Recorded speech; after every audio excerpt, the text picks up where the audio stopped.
What is up, guys? So Chael Sonnen and Jorge Masvidal are still beefing. Chael Sonnen goes on a Pound for Pound podcast with Henry Cejudo and Kamaru Usman and says that he's still on the same steroids that he was taking when he was fighting, so he's ready if Jorge Masvidal tries something.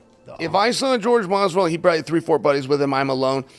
After a very brief skirmish, they would realize they should have brought more people. Wow.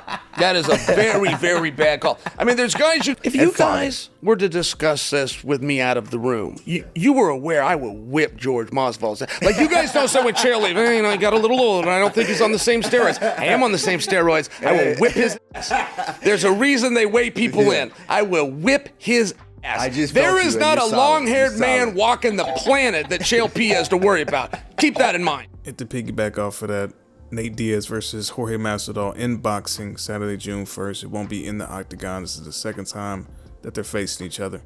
Conor, during a premiere of Roadhouse, talks about when he's going to make a return. Let's talk fighting. You want to get back in that cage. It feels like every time you're brought up, they kind of just, they don't commit. What do you think? When are you getting back in there? Who against? You know, I'm wrapping up this tour. I've got the St. Patrick's Day festivities going, and then I'm going to get back and regroup. I'm going to test myself physical-wise on the treadmill and do the ramp test and go about the McGregor fast away and get myself right back. I had a camp in Cannes, the south of France. I had a camp in Dubai at World Champions training with me where I was hoping for a December date, then a January date, and then it keeps getting pushed back. Then I lose interest and stop training for a while. Not stop training, I always train, but stop full training and drinking a little bit. Hold on. So I'm going to go back now, regroup, get full tested, and get ready to rock. So, and then the date's going to come, and then I'll be ready to rock.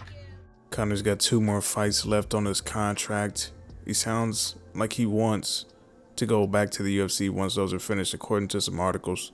But we'll see what happens, and we'll see when he does actually return. Mike Tyson's coach, Rafael Cordero, gives his opinion about Mike Tyson versus Jake Paul. He says this fight won't be a massacre. It's going to be a very technical match because we have a kid on the other side that can box and isn't afraid.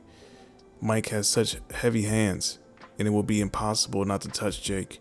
Jake will feel Mike's hands. There's no other way. And that's when we'll have an idea on how the fight will go. It's going to be interesting to see. He also says panic. Jake will panic. That's the goal. Our goal is to keep Jake in panic the entire fight, or for as long as he can take it. Let's revisit UFC 299 where Gilbert Burns was beating Jack Della Maddalena the majority of the fight but got kneed towards the end. Well, Gilbert Burns gives his reaction to it for the first time since. First of all, first thing that I want to say, shout out to Jack Della Maddalena. What a tough one. I saw it today on the news everywhere. He broke his arm. Maybe the first or second kick that I threw, the guy didn't show it. So much respect. I'm a bigger fan now already from Jack. I think he deserves it, man. No excuse at all. Not even if I won it, I don't have nothing. I'm looking forward now to rest a little bit, to recover. Still running a lot of tests. I did an MRI, CT scan yesterday. I gotta go back to the doctor tomorrow to see what I need. And 37, not getting any younger, but I do believe I have everything that I need to become a champion. You know, I'm still there. You know, I'm still alive. I'm still alive in the division. I know I can beat so many guys. Yeah, the dream's still alive. I still want to become a champion. It's not just the dream; it's my goal. How can you not like Gilbert Burns? And here's an x-ray picture of Jack Della Maddalena's forearm after he got kicked by Gilbert Burns, completely shattered. Some crazy stuff. But tell me what you guys think about all this stuff in the comments below.